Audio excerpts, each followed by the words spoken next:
Les institutions africaines se distinguent de plus en plus sur la scène mondiale malgré les défis. Avec le retrait des concurrents internationaux, c'est une opportunité pour s'étendre sur le continent et au-delà.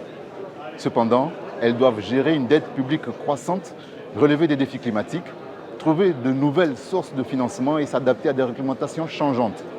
De ces problèmes, les acteurs de la finance ne s'en détournent pas. Ils ont échangé des idées pendant 2 jours ici à Lomé, au Togo, pendant l'AFIS, l'Africa Financial Industry Summit.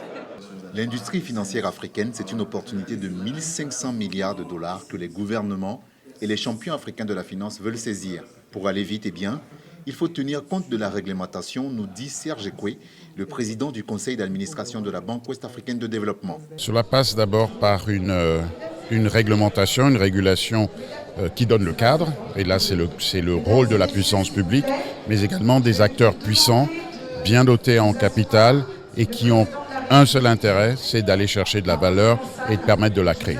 Pour créer de la valeur, obtenir des prêts est essentiel. Mais en Afrique subsaharienne, emprunter sur les marchés internationaux coûte jusqu'à 2,1% de plus qu'ailleurs, imposant ainsi un fardeau aux gouvernants du continent.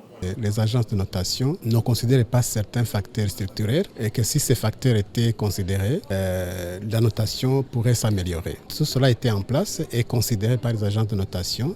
Cela pourrait réduire considérablement les risques attribués à l'Afrique. Autre système promu par ce sommet sur la finance, la tokenisation des actifs. En clair, transformer des biens en jetons numériques pour les échanger sur Internet.